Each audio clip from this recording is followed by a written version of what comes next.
guys, magluluto na ako ng lunch.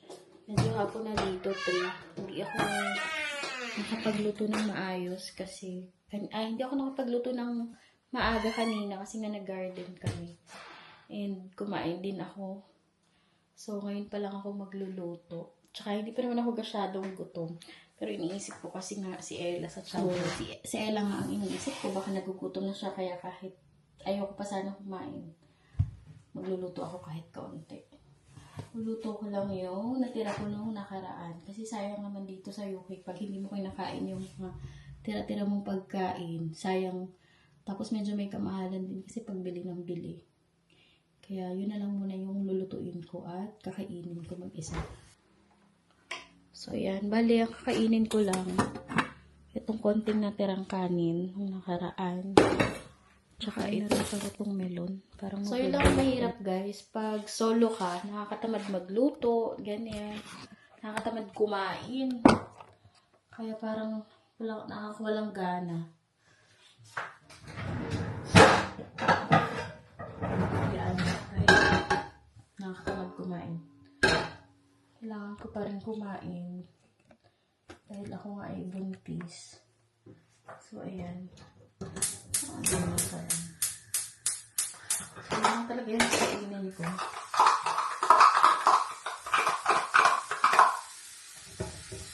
So ayan.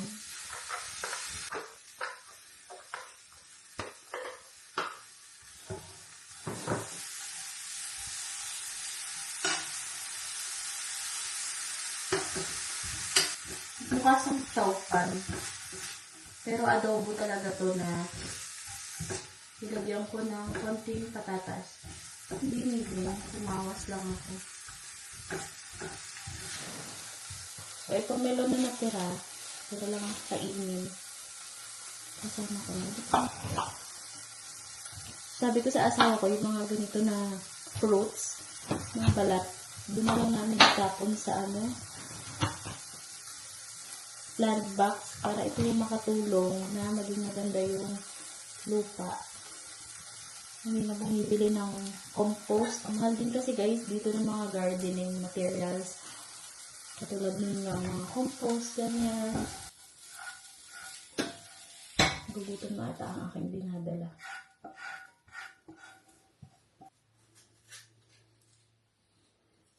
Maghinog na siya.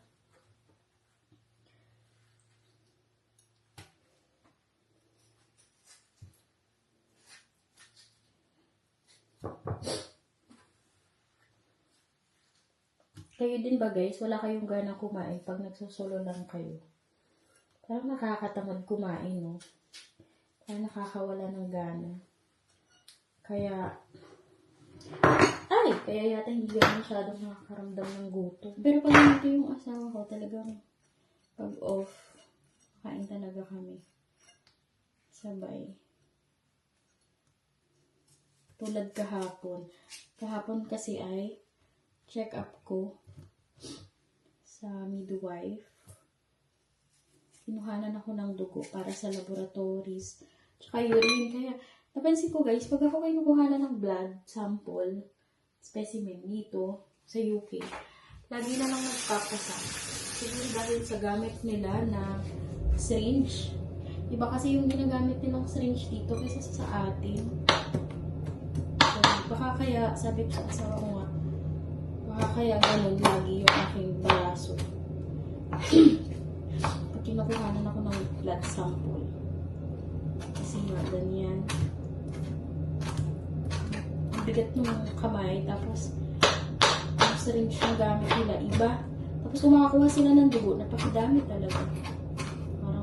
Parang 10 cc yun. 10 cc lang ba yun?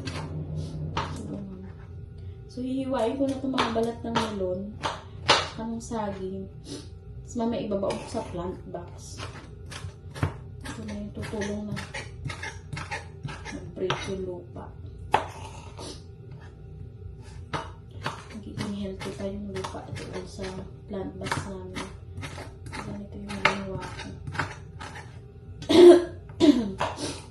So hanggang ngayon sinisipon pa rin ako. Mahirap pag sinisipon tsaka pag nararamdaman. Ano Puro kutsilyo. Kakain guys. Kain tayo.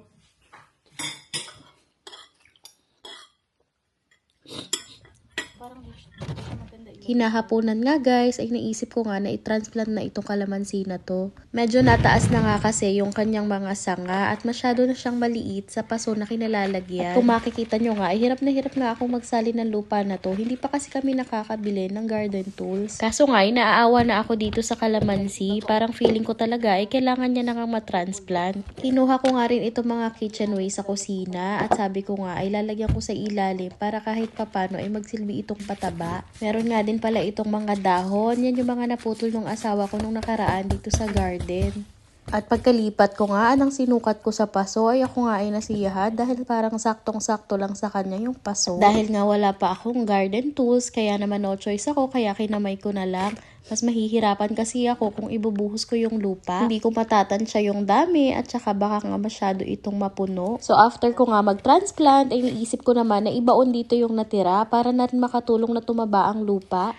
Sa totoo lang kasi guys, napakapangit talaga ng lupa dito sa garden. Talagang clay kasi yung itinambak bago nila nilagyan ng mga damo. Pagka nga wala ang aking asawa, wala akong magawa, kaya sabi ko sa kanya, ibili niya ako ng garden tools para ako ay makapag-garden. Ayoko kasing lumabas mag-isa, although marunong naman ako mag-drive. Around 8 PM na nga ng mga oras na yan at ngayon pa nga lang ako magluluto dahil pauwi na ang aking asawa. Hindi kasi ako agad nagluluto dito guys kasi mabilis lumamig ang pagkain. Yun lamang ang kaibahan sa atin sa Pilipinas. Kung dyan sa atin, maaga pa lang tayo ay nagluluto na dahil madalas ay wala tayong ganang kumain pag masyadong mainit.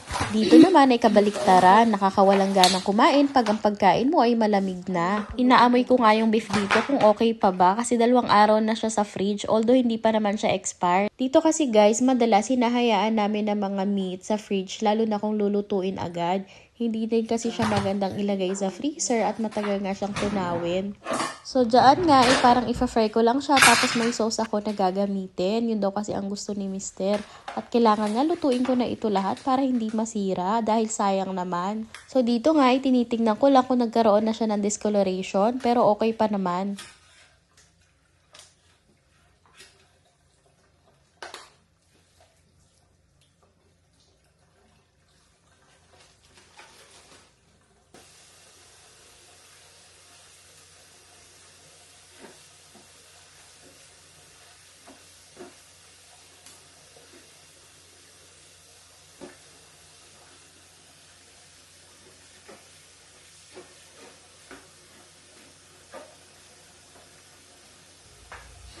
At dito nga guys ay 2 pa na gagamitin ko dahil magkaibang sauce din ang aking ilalahok dito sa ating minced beef. Yun daw kasi ang gamitin ko, sabi ni Mister, para nga magamit na lahat ng ating beef at hindi na ito ma-stock pa sa ref o sa freezer. Ang kagandahan lang guys, ang Mister ko ay hindi maarte sa pagkain. Kahit anong lutuin mo ay kakainin niya at kahit nakailang painit ka na.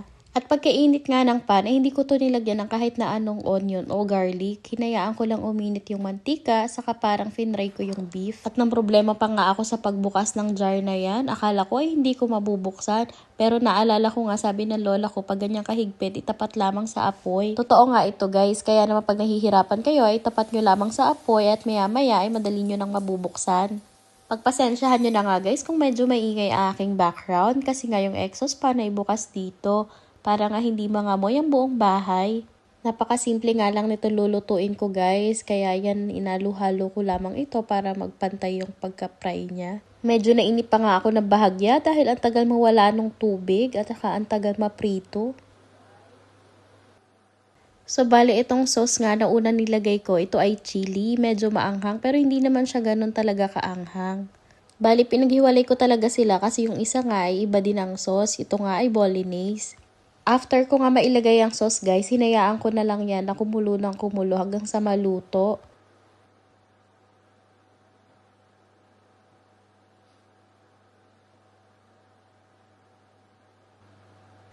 Bali ganyan nga lang ang routine ko lalo na pag wala ang aking asawa at nasa work. After ko nga magluto ay inugasan ko lamang itong aking mga pinaggamitan. Maraming salamat nga pala sa panonood nyo guys kahit wala namang special sa mga videos ko. Sobrang na-appreciate ko talaga kayo kahit kakaunti pa lang ang nanonood.